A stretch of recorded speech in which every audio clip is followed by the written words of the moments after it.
Alright, so we're going to continue Hilchos Niddah, Siman Tzadik, and we're holding Yud Aleph. We'll try to do Yud Aleph and Yud Beis. A lot of the following in the Siman deal with ksumim that are found in different locations on the body, it's on the flesh or on clothing. It is very possible that it could have been from some other source other than from her body. In other words, that stain that she noticed come from something that she was doing, something that she was occupied with, or that she went by through some butcher and somehow that stain got to her. So a lot of the halachas that we'll be discussing have to do with the leniency of attributing. Can we attribute this ketem to something other than her body, her physical body? And as we will see, even in her physical body, it could be that it came from an injury, which we have to rule out. So if we're able to rule it out, that it's not an injury and it's on her physical body, the chances are that it could have come from the makor, would make her tmeya. So there are various details, and we're going to go through some of the details today, and with the rest of the details another time. But just to review a little bit the halachas that concern this topic from last time, we're dealing in general right now with two leniencies. Leniency of a kesem that is found on a davar she'eno mekabel tuma, on an object that does not accept tuma, that does not become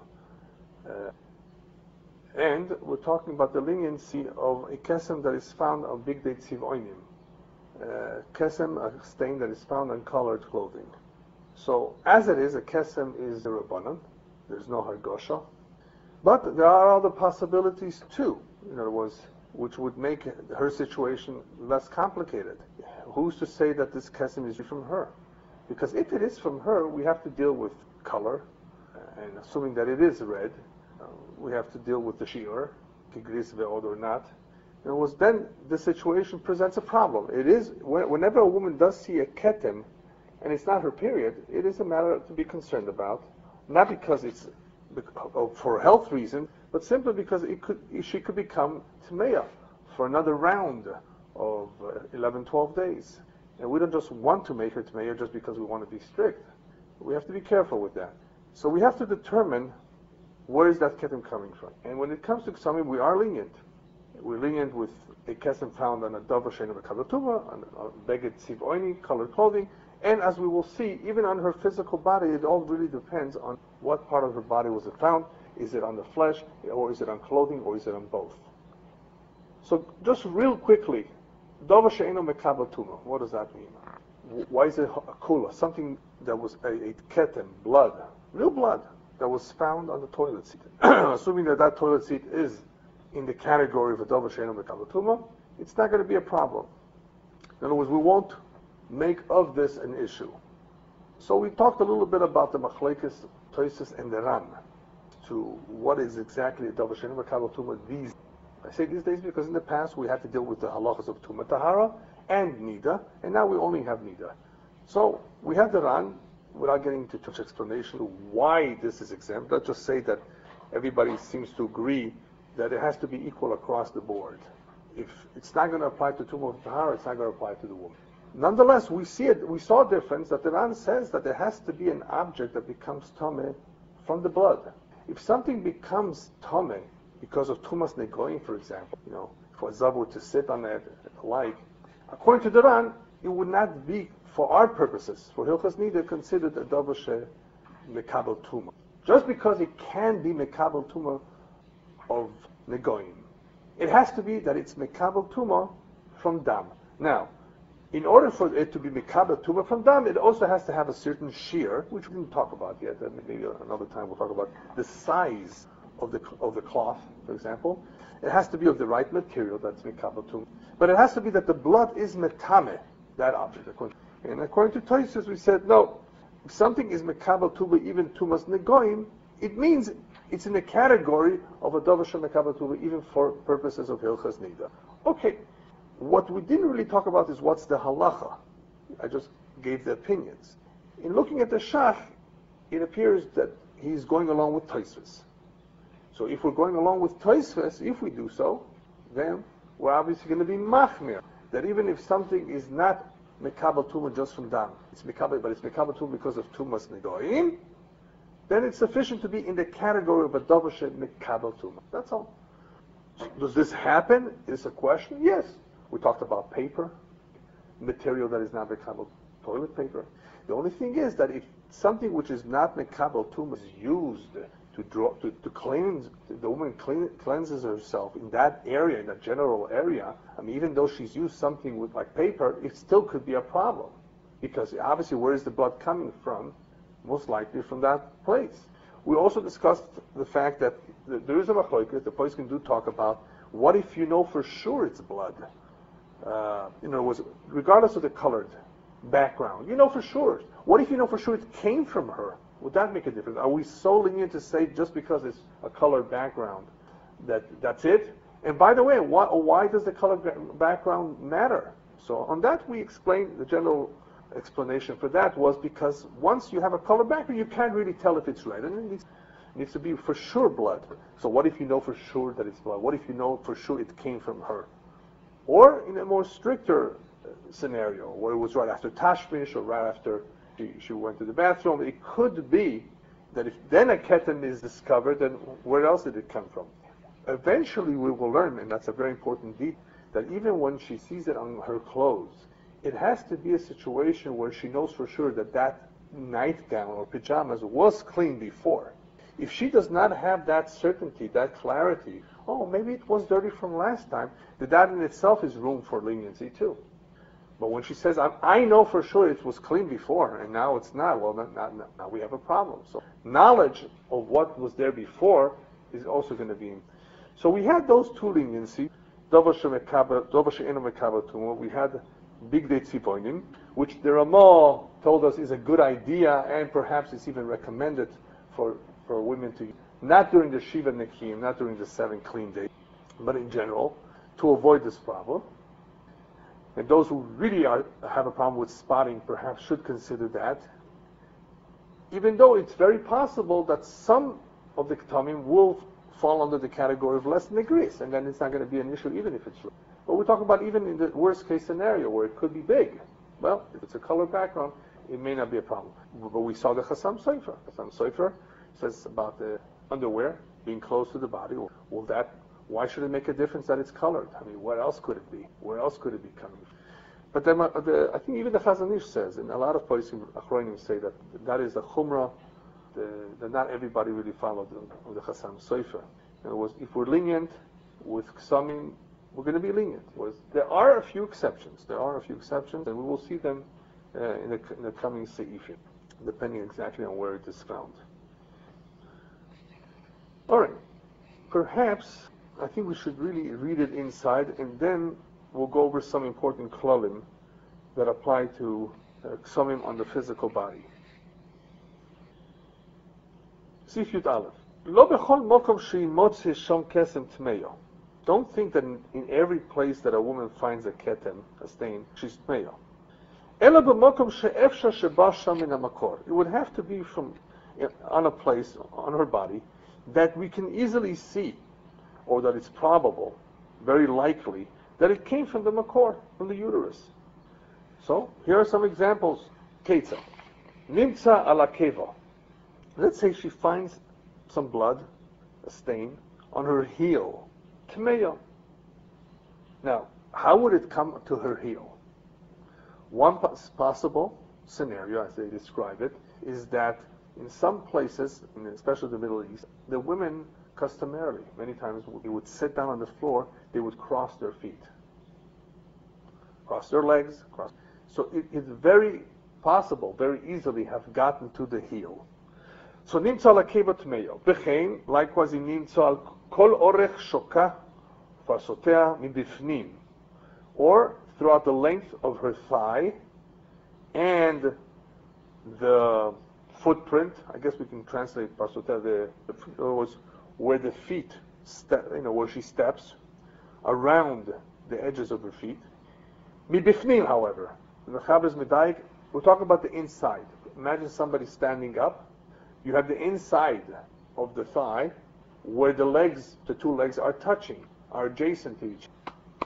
So that location could come, that blood on that location could have dripped down to the makor. So whether it's on the shoika or farsotea down below, if it's within, from the inside. Vehem, and what are those places? Hem hamekoyim hanidbokim ze beze be'et sheta'amod ve'tadbik regel beregel v'shok v'shok. These are the places that when she were to stand, the feet would be close to each other, the thighs would be close to each other, so they would be touching. That's the inside. What he said about the inside, he means that which is touching, as opposed to the part of the thigh, the legs, that is exterior. But in girls, they right. see the legs and their feet apart. No, but here it's not a question of how she stands so much, but we're trying to determine. Right. If the legs are far enough, it may not be from there. Why not? The inside is much closer. Right. Remember? Fall. Well, obviously it's straight, but it's not going to necessarily be a straight fall. She could have sat down, and she moves around. So inside has a better chance of being from the makor than outside. That's the point here. If it's on the big toe of her feet. It says also, within parentheses, he adds that more so if it's on itself. Okay, these are places where there's a good chance that it came from the makor.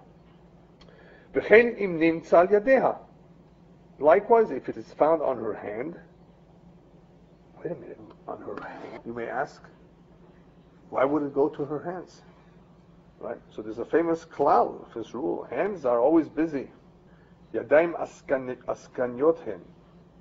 And since they are askanyot, they're always moving and tampering with things, touching things, their hands could have touched that spot.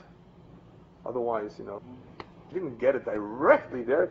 It's the hands that went there. Okay? So it's possible too, on the hands, afilu al kishrei tzveoteha, even on the knuckles, the joints of her fingers, shayadayim askanyot hen, as I just said. The hands are busy. They are always touching. They could have touched that place. All right, so far so good. Now, so far what are we talking about? We're talking about not a garment, not clothing. We're talking on her physical body, on her flesh. Could it be from somewhere else? Most likely not. In other words, when I say somewhere else, the one possibility that comes to mind is what we meant before, is that she went by a butcher store. Well, butcher store, she went probably with her dress on and with her coat on. How did it get all the way inside? And especially if it's on the physical part of her body, which could easily have come from there. So we're going to make a distinction soon between if a stain is found on her physical body, what part of the physical body we're seeing the difference. It's going to make a difference whether she had an injury or not. Yes, that's going to make one difference. The main difference when it comes to the physical body alone is whether there's an injury.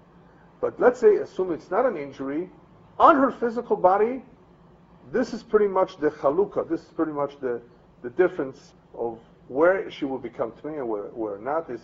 Is it in a location where it could have come directly from there, or is it a location that it's most likely not? So we're going to see, however, what happens if it's also on her body and also on her clothing. That's a different case. Or just on the clothing. That's a different case. And before we go on, maybe I should mention it. The Achroinim, when it comes to Hilchas Niddah, especially Hilchas Ksamim, they point out a very important concept. That nowadays women wear panties, I think it's called. Is that what they call them? The underwear? And that's a garment that they wear very close to the body. Something that was not worn in the past. In the past, if there was done from the makor, it could have easily traveled from the makor directly to the leg, to the thigh, to the heel. Now, could you imagine a woman wearing underwear, and she finds a stain on the heel, and it's not on the underwear? Wait a minute. Why should I be machmir? If it's from the makor, it should have stained the underwear too. You follow? Yeah. So the poskim, the achronim, point this out that nowadays we should look closer at this. if it's only on the heel and it's not on her panty, why say that it came from the makor? How would it get to the heel without going through the panty? You know what I mean? So that's an additional nekuda that the Achronim bring. Here it's not talked, it's not discussed, because those days they didn't. Things were different back then. And as it is, they were different from country to country. But today, this is definitely something to consider, and we don't necessarily rush to conclude that she's tmeya. Because we say to ourselves, wait a minute. Yes, the Machaber says clearly that on the heel she would be tmeya, but why aren't the panties stained if it came to the makor? It couldn't have gotten there. Right? But we will see. There's all kinds of scenarios. And we'll talk about that. How things could have happened. Helpful. This could be helpful. Right? On the other hand, if it's wearing more color stuff, if we're going to. Well, yeah. With the color garments, that's an additional help. Logically. Yeah. She should accept. It may help her. Right. It may help her. The color garments may help her.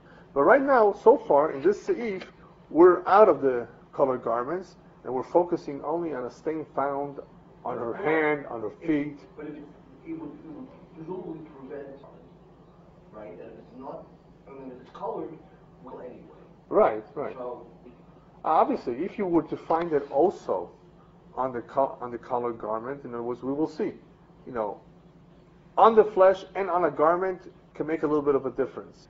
Here, the first example of the Machaber is only on her body. There's no garments yet mentioned. So in this instance, all we want to know is what part of the body it is. If it's on the shoulder, why blame her makor for that? Somehow it got to the shoulder, right? Now, could it be from the makor and be on the shoulder? Exactly. Perfect. That's exactly it. We will see that inside. What if she turns over a lot? But if she did not engage in such activities, this is now on the list of the Mechaber that it would make her Tmeya. We're talking about the ones that are more likely. There's a good chance that they came from the Makor. If it's on the thigh, where the feet step on the ground, I guess you can call it the sole, the edges of the foot. If it's mitzat chutz, if it's on the outside, not close to the inside of her body, in other words, where the makor could have dripped there, or afilu me'atzadim, or even if it's from the sides, in other words, it's not exactly external, but it's facing the other side, the back, the front. Ve'ein tzarich lomar lemala me'oisam boker. I don't even have to tell you above that place, if she finds it above the makor, some part of her body. Tehoira. So far, so good. She's clean. Right? Because what do we say? It came from somewhere else. We don't have to attribute it to anything, because even if she did not go, the Shach says, even if she did not go b'shuk shel tabochim, yeah? And she has nothing to attribute it to, and we don't suspect that she even touched that place, right? Because first of all, since I'm already talking about touching that place, there's a klal. Ein machzikin tuma mimokom lemokom. We're not going to support, or we're not going to hold that something is tameh, but through transfer from one place to another. What would be an example of that? She found blood on her chest, but she touched her chest. So why not say as follows? You know what? Her hands touched that mokor, and then those same hands touched the chest. So where did the blood come to the chest? From the hands that touched the mokor. No, that we don't say. So ein machzikin, that's one of the klalim here. Ein machzikin tuma mimokom lemokom, because that would be too much of a chash. That's the double chash. Her hands touched there, and then the same hands touch her chest. That we don't say. So if it's above that mokor, we don't even have to have it that she can attribute it to something else, because sometimes you need to attribute it. What are you going to attribute it to? Maybe there's a lot of kinim there, but she doesn't have to worry about it. Right, she doesn't have to worry about it. There's no like a butcher. Right. Right. Right. That's the chiddush here, because it's not in a place where it is likely it came. But we will see. This is all general. But if it is possible that it got there somehow, then obviously we'll look into it. For example, that's the example the Mechaber brings here. Ve'im yodat, she knows, shenizdakro, right? Ve'ikbiho ragleo, in other words, she made somersaults. That's how I would say it. In other words, that she turned upside down. In other words, she put her head on the floor and her feet up. How do you call that in English? You know, when you're standing on your head? Yeah. I guess standing on your head, right? That's nizdakro. V'ikbiha ragleo lemala, and she raised her feet up. Tmeyo bechol mokom. She would become tmei in any place. Shetimatzeno, afilu lemala me'achagur, even above the belt. Bein melefoneo, bein melachareo, whether it's before, the front, or in the back. Afilu, and this is afilu avro b'shuk shel tabochim. Even if she went through the marketplace where there's a lot of butchers on the askobik samim, or she was involved with all kinds of dyes and colors and things that could stain her.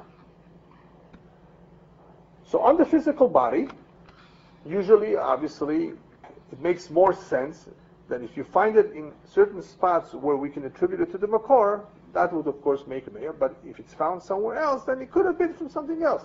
But if she did exercise and did all kinds of things that turned over, then it could go anywhere.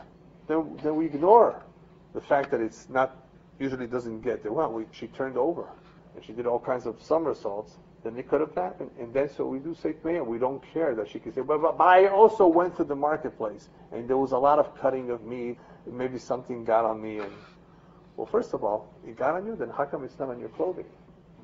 So that we'll see that next. So there are times when a kesem will be found also in the clothing and also in the body.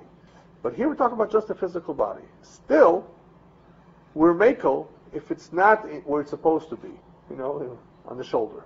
But if she turned over, or she did all kinds of exercise, then it could have easily gotten anywhere. Then we don't differentiate where. Unless there is one exception.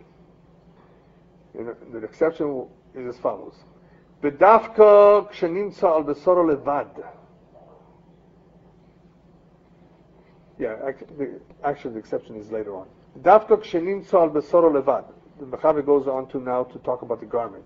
All of this is so far only if it was found on her flesh, on her body. Avalim nimtza al besoro v'gam al chaluko, if it was found also on her basar and also on her gown, her pajamas, her dress. So then you can attribute im avro b'shuk shel tabochim onis asko b'ksomim toile boy. So if in fact she did go through a place where she could have easily gotten the blood on her, or she herself was preoccupied with all kinds of things that stain her, ksomim, then toile boy, she can attribute it to that. Bein shenimtza lemata mechagur, or sheigbiya raglev nimtza lemala, whether it was beneath the belt or whether it was above the belt because she did some exercise. Once it's on clothing too, on the outside of the clothing, then we're more lenient. Now you can begin to attribute it. You know what? If it's on her clothes too, well, maybe it did come from out. So, but she would have to be toilet. Let's say she doesn't have to be toilet. She didn't go, she didn't do any something, she wasn't involved, then obviously she doesn't have anything to attribute, and then she's tmeya. So basically, if we can plausibly explain Yes. that in this unusual way it could have easily gone.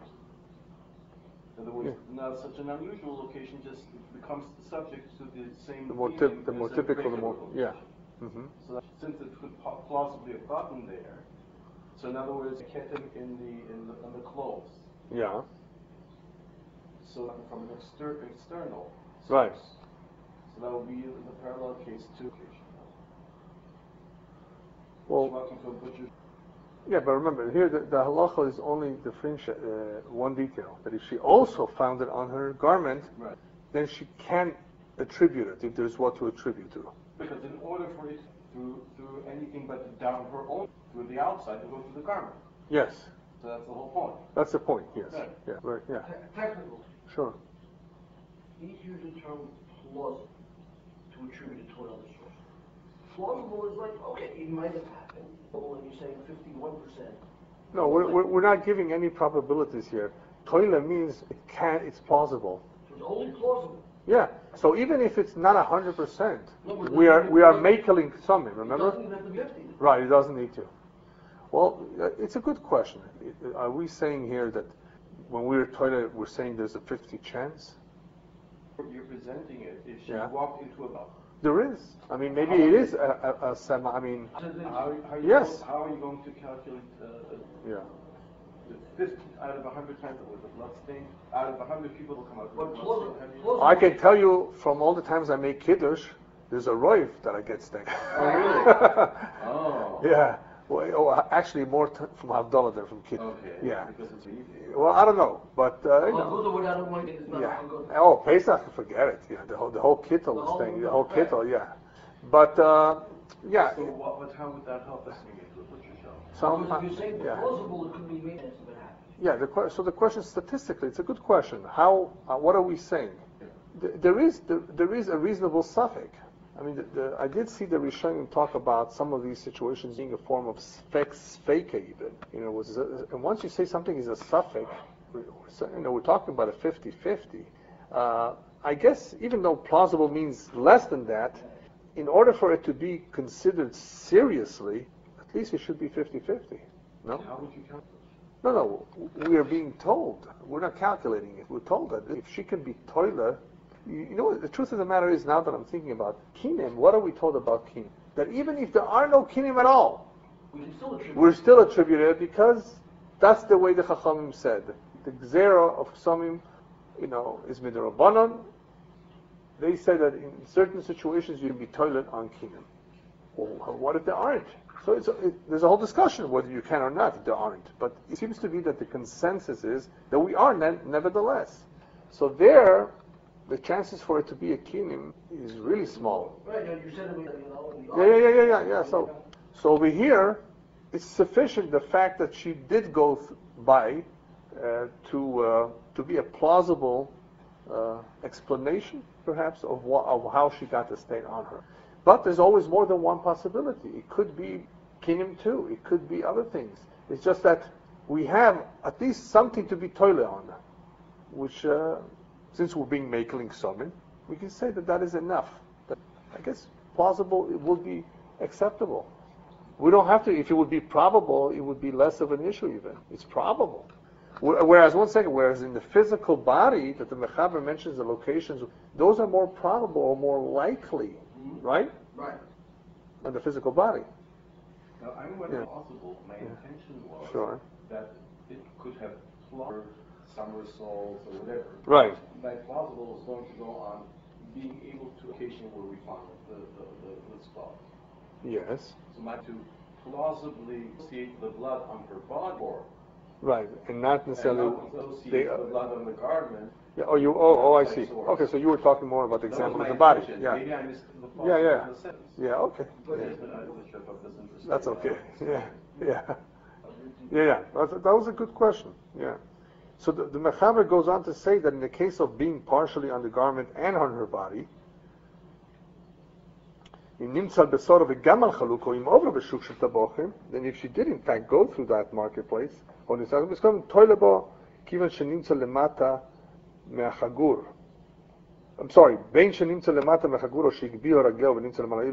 of how it happened, whether it was completely below the belt, where we would expect something to be in the makor, or even if it was above, but she raised her feet, then it was found above the chagur.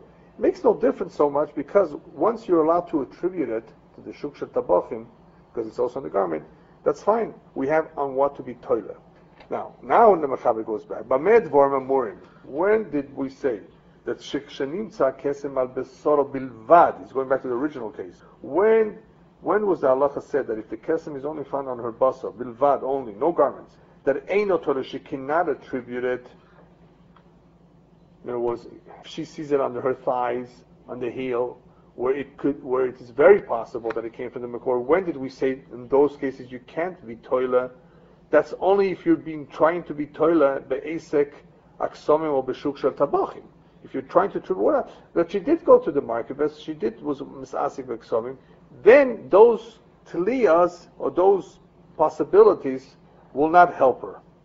In other words, when we said that kesem al basara will not allow her to be toilet if it's in the area where it's very possible from her makor, that's only, Mechaber goes on to say that we said that you can't be toilet, that's only that if you're trying to be toilet on those two, that is, mitasek b'ksomim, or shuksha tabochim. Avalim yesh maka begufa. She knows she's bruised, she has an injury.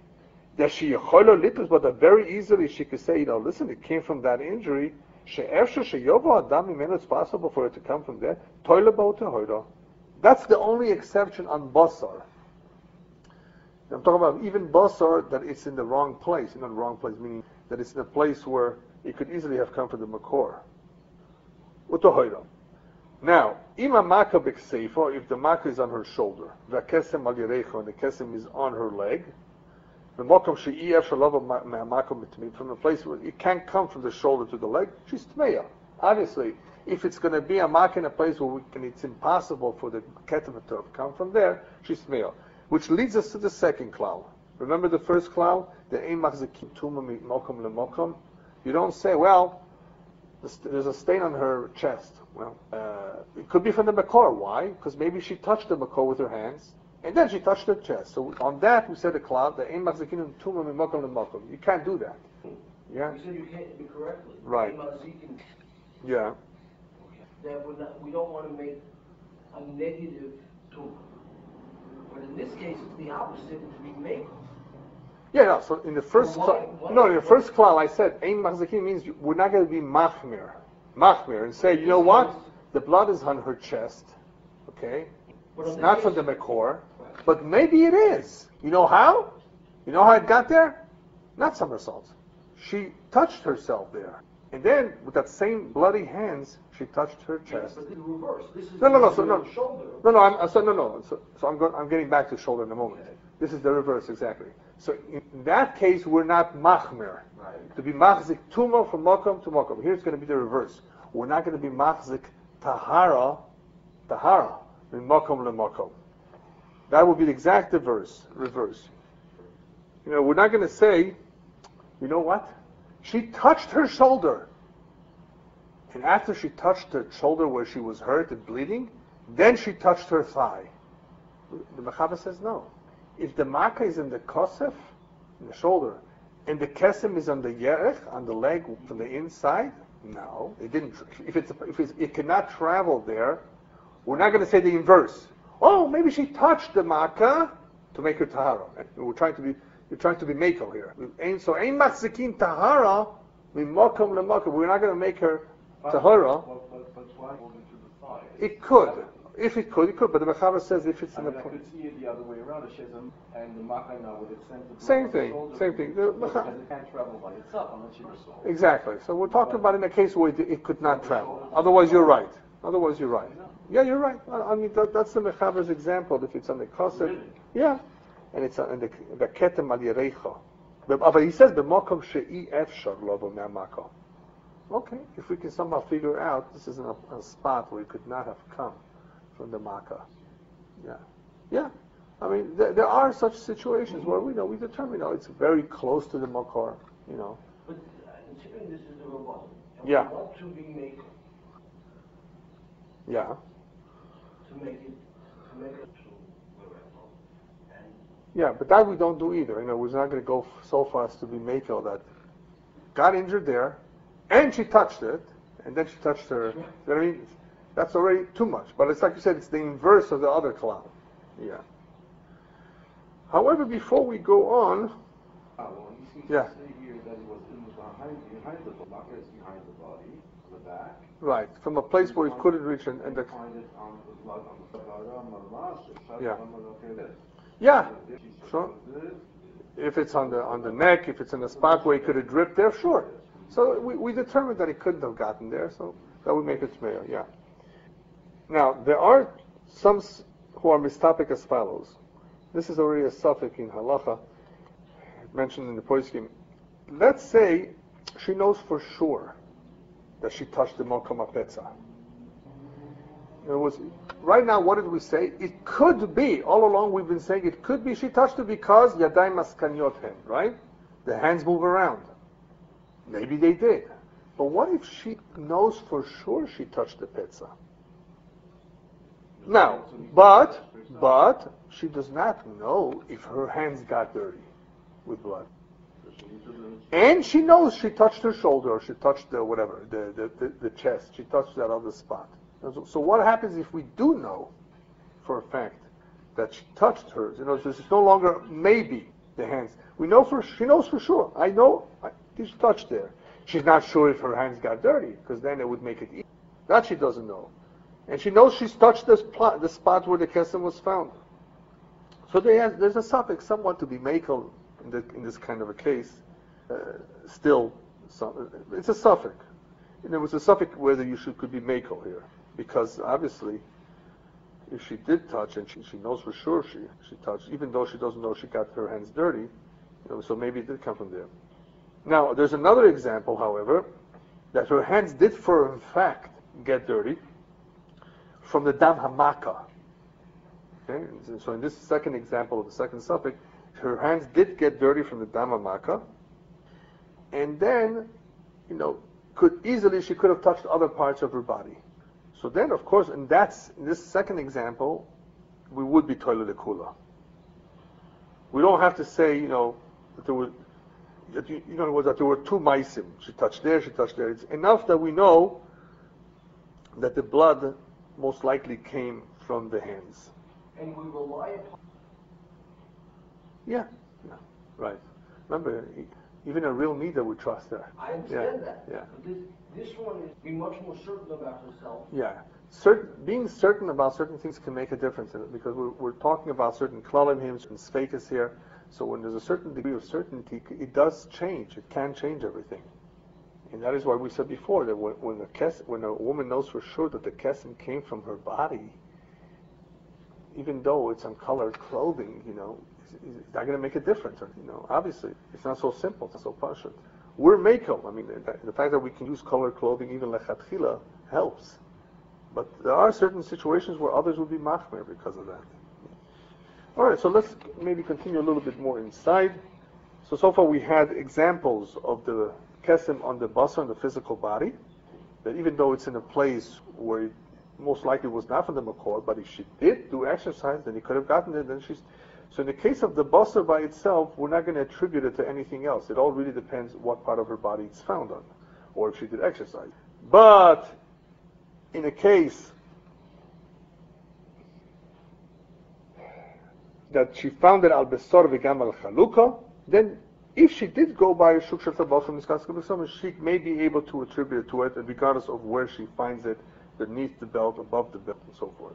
Then we added that which we said by a kesem al besoro, that she's not toila, is only that she cannot be toila for Shuchan Aruch and that she was oiseking something. But if she does have an injury somewhere in her body, and it's possible that the blood came from there, then that's a real exemption. In other words, a real exception to the din samim al besora.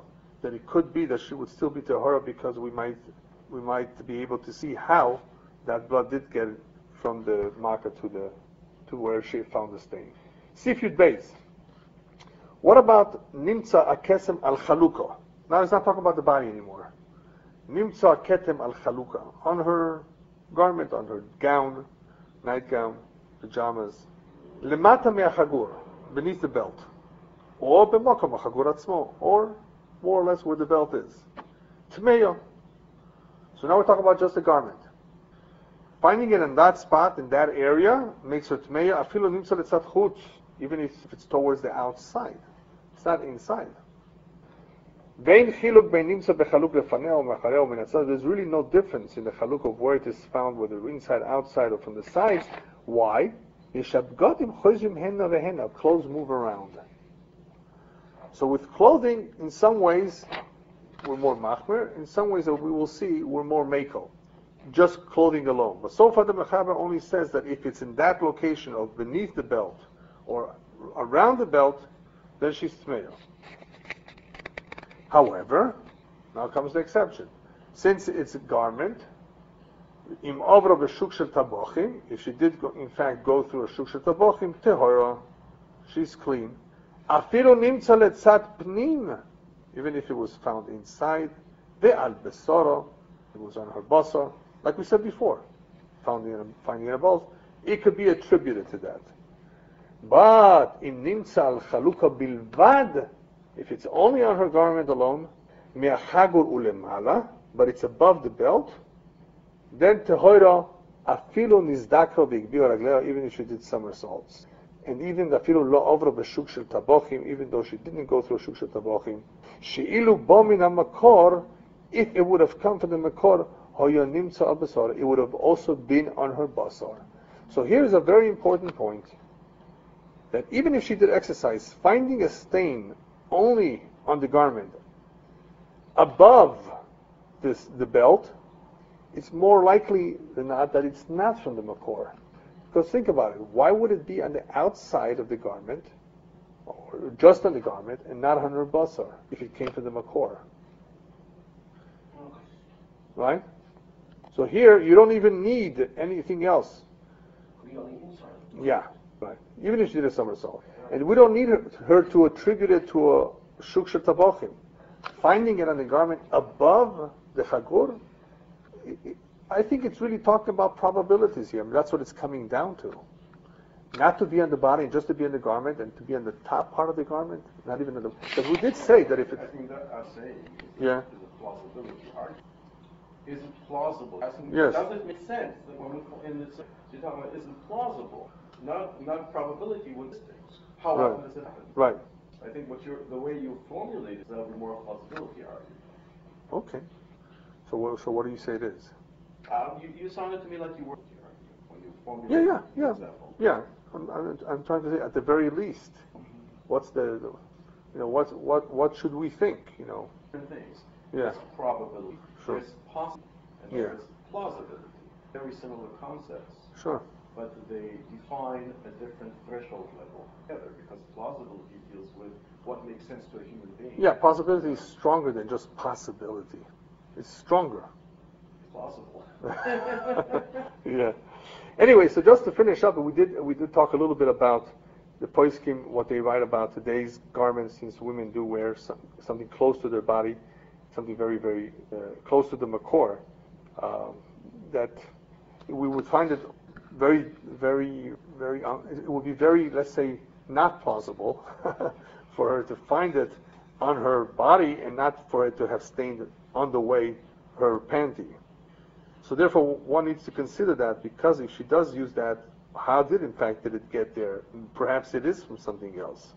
And we're not to rush to conclusion that she's tmeya, whether it's on her chaluk, on another chaluk, or on her basar, on her flesh, if it was not also found on the panty. Now, there is one possibility, this I guess we can use the word possibility, that when she put on the beged, or when she took it off, as she was taking it off, as she was putting it on, the dam could have reached that place. Okay?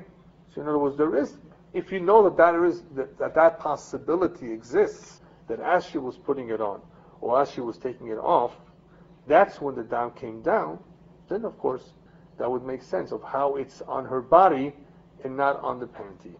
The Chochmah Sodom also discusses this similar idea when it comes to bedding on the bed. If they don't move a lot, so depending on where you see the stain, where else could it have come from? If not from her, directly, sitting on it or laying on it. So all of these, of course, are examples of where stains are found from time to time, and every situation has to be evaluated. Because here we're not even talking about colored clothing. We're talking about it is found partially on her garment, partially on her body, or just on her body.